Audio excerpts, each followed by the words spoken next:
Bathara Narada kosakata Jawa.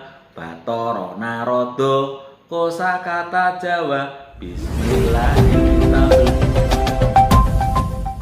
Assalamualaikum warahmatullahi wabarakatuh. Salam jumpa, salam sejahtera untuk Anda semua para pemirsa Aras Gibran Channel. Saat ini saya bersama dengan Ustadz Yasin, seorang penemu metode dalang. Saya perkenalkan, beliau ini seorang santri yang melalang buana, aktivis juga dalam pendidikan Islam ya. Sampai akhirnya menemukan sebuah metode cara cepat baca Quran yang berbau tradisi, kurang lebih seperti itu yang pernah saya baca tentang bukunya. Lah ini dalam momentum Hari Santri Nasional, ada baiknya kita mendengar atau mempelajari dari apa yang beliau temukan. Pertama, Ustadz Yasin, Siap. muncul ide metode dalang itu seperti apa? Kan sebelumnya kan sudah banyak itu ya, ada Qiraati, Iqra, Al-Barqi, terus apa lagi gitu ya. Atau mungkin malah jenengan yang pertama buat. Jadi ceritanya gini, sewaktu saya ditinggal bapak, di rumah itu ada pengajian ibu-ibu. Di mana itu? Di kampung saya namanya Klitikan, Kedung Jati, Kabupaten Gerobokan. Maksudnya Jawa Tengah, Jawa Timur? Jawa Tengah. Jawa Tengah ya. Nah, karena bapak nggak ada, saya bingung pengajian ibu-ibu mau dibawa kemana. Terus siapa yang ngajari? Karena saya baru SMP, bingung pada saat setelah SMP saya niat pengen jadi guru agama. Saya masuk PGA nggak diterima karena belum bisa baca tulis Al-Quran. Akhirnya belajarlah di kampung dengan guru saya Pak Kiai Haji Muridan. Nah, baru diajarkan membaca surat Al-A'raf. Wa nada ashabul jannati ashaban nari angkot wajadna ma wa'adana rabbuna haqqo. Wa nada itu pengen nanti, setiap pengen pasti ada fa'ilnya. Wa nada telah memanggil, panggilnya siapa? Ashabul jannati dibaca rafa, sekelompok ahli surga. Ashaban nari jadi maf'ul bih. Wah, saya heran, luar biasa ya Quran bisa untuk dialog diri. Nah, saya pengen ke depan saya bagaimana ini saya bisa memahami Al-Quran, bisa menerjemahkan. Ternyata gampang, perlu i'rab, perlu sorof, iklal, nahwu. Nah, akhirnya saya pengen belajar, walaupun tidak belajar dengan sendirinya bisa. Ya, dari situlah saya akhirnya, karena di PGA nggak diterima, di SMA 2 PGA itu pendidikan guru agama ya? Iya, berarti tahun bengen gitu ya. Sekarang PGA kayaknya udah nggak ada. Betul Yasin, sisa-sisa generasi lama ya, ini. masih lama. Nah, setelah itu saya masuk ke SMA. Di SMA lebih parah, ternyata teman-teman saya belum bisa baca Quran. Nah, pada masa itu padahal ya? Pada masa itu, tahun kurang lebih 85. Ya, 86 lah. Ternyata anak-anak SMA pada masa itu masih banyak yang juga nggak bisa baca Quran. Akhirnya saya pengen gimana caranya saya bisa mengajarkan Al-Quran. Nah, setelah lulus saya ziarah ke Sunan Kalijaga Di Kadilangu, Demak ya, Demak.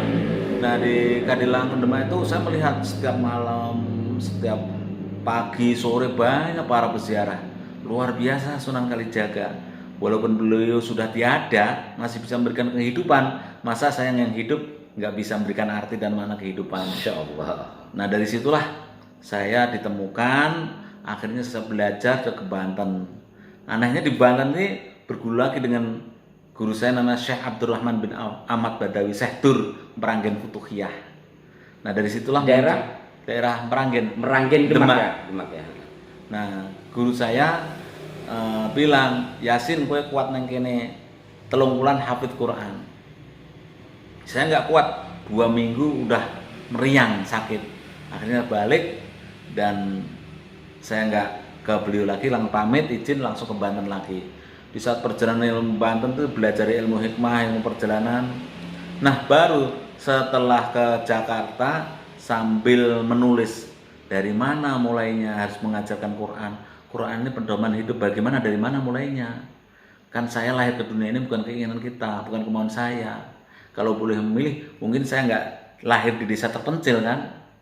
Nah, mulailah ide. Terus muncullah lagu. Lagu apa yang tepat nih? Belajar itu senang, mudah, sederhana. Maka konsepnya bercerita dan bernyanyi. Bercerita itu untuk mengasah otak pikiran kita, bernyanyi untuk mengasah rasa hati kita. Jadi konsep belajar ini sebenarnya bukan ngajari, nggak usah dipikir, nggak usah dihafal, hanya mengikuti. Ada lagunya Gundul-Gundul Pacul. Makanya orang sebelum belajar selawat dulu, selawatnya Gundul-Gundul Pacul. Allahumma sholli ala sayyidina, Allahumma sholli ala sayyidina Muhammadi wa alihi wa sahbihi, Muhammadi wa alihi wa sahbihi, Muhammadun basarul kal basari, Muhammadun basarul kal basari, bal huwa kal yaquti bainal hajari, bal huwa kal yaquti bainal hajari.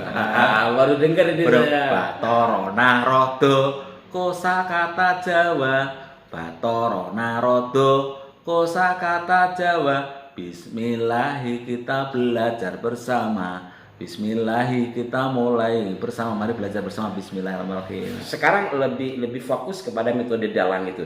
Jadi penemuan metode dalang itu setelah melakukan anggaplah perjalanan spiritual itu ya. Ide dasarnya pertama di Sunan Kalijaga ya. Kenapa kemudian disebut nama dalang itu apa? Jadi saya mencoba merekonstruksi pemikiran, rekonstruksi Sunan Kalijaga dalam buku tulisan saya. Dalang itu sendiri dari kata dalla ya dulu dalang. Man dalla ala khairin falahu mithlu ajri fa'ili. Konsep MLM kalau dulu, multi level marketing. Tapi saya rubah bukan multi level marketing, tapi manusia luhur mulia. Setiap kita mengajak, dalam memberikan pengertian, menunjukkan kebaikan, yang kita ajak melakukan, kita juga mendapatkan pahala. Sekarang khusus kepada metode dalangnya itu sendiri. Bagaimana cara mengajarkan anak-anak atau bahkan orang tua yang belum mengenal huruf hijaiyah supaya bisa ngajikan ke sana arahnya ya? Gimana itu? Ada 5 materi, 4 materi kata dasar. Hanya ikutin Batara Narodo kosakata Jawa. Ini huruf ba. Ba ini asalnya, tulisannya. Nanti kita tunjukin aslinya seperti ini. Ba, titiknya di bawah. Perhatikan titiknya di bawah. Setelah itu dari asal harus tahu perubahan penulisan awal, tengah, akhir. Ba di awal bagaimana, ba di tengah bagaimana, ba di akhir bagaimana perubahan penulisannya. Kemudian to dan ro. Nah setelah itu latihan digabungkan antara ba, to dan ro. Jadi otaknya dengan otak kiri, otak kanan, otak tengah, otak atik juga. Ba to ro, to ba ro, ro to ba. Nah, itu otak atik di situ. Jadi dengan hampir sama kayak Al-Barki ya. Artinya dengan riang gembira kita menyanyikan, anggaplah begitu, sebuah kalimat, kemudian tertanam atau terekam di otak kita, lalu kita mengetahui, oh bak kayak gini toh. Betul. Oh gitu ya. Ya, konsepnya harus belajar ini senang, mudah, sederhana. Nah, ibaratnya yang pertama harus diinstal dulu. Karena setiap orang itu kan sama, punya program yang sama, tapi sudah diaktifkan apa belum? Nah, kalau sudah diaktifkan otomatis. Ya. Biasanya Ustadz kalau sampai memberikan pelatihan minimal mereka bisa baca anggaplah Al-Fatihah gitu. Itu berapa kali mereka ikut pelatihan? Sebenarnya bukan baca Al-Fatihah, baca Al-Quran. Kalau lulus metode ini sudah langsung bisa baca Quran. Nah itu yang pernah saya jalankan kayak di Mabes TNI, orang ibu-ibu bapak-bapak nggak pernah belajar 6 kali pertemuan, sekali pertemuan 1,5 jam. Walaupun tentunya masih walaupun nggak kenal huruf sama sekali. Tapi bacanya tentu masih meraba-raba mungkin ya?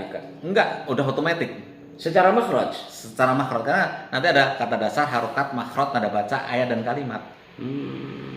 Nah kata dasar tadi harokat apa? Ada muda-mudi, lama guyang-guyu. Ada muda-mudi, lama guyang-guyu. Idi lama-lama malu-malu. Jadi harus senang. Nah, D di fathah, da, di kasroh, di madu.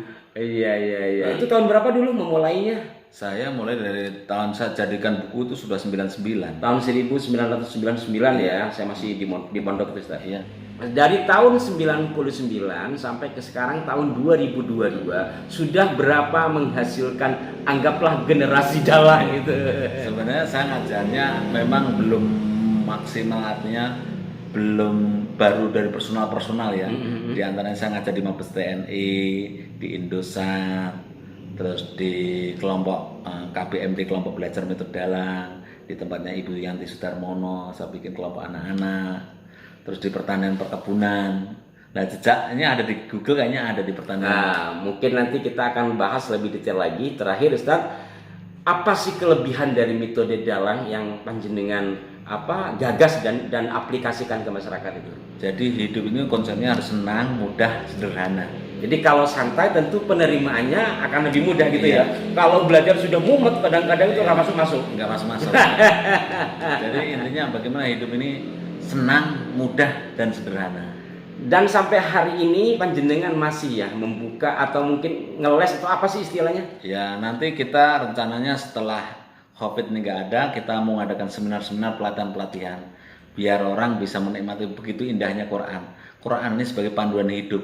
Jadi kalau nanti filosofinya kita ajarkan kata dasar itu apa, harokat itu apa, makhraj itu apa, tanda baca itu bagaimana, terus ayat dan kalimat. Hidup ini ada nggak ada sebuah ujian, itu yang nikmatnya. Masya Allah, luar biasa. Terakhir sekali mungkin ada pesan buat para santri di Hari Santri Nasional ini, Ustaz. Iya, santri ayo kita tetap semangat, peduli dan berbuat kebaikan pada sesama dan semesta. Kalau kita berbuat kebaikan, peduli dalam kebaikan, berbagi kebaikan, insya Allah semesta akan menyambut kita. Amin. Balasannya kepada diri kita.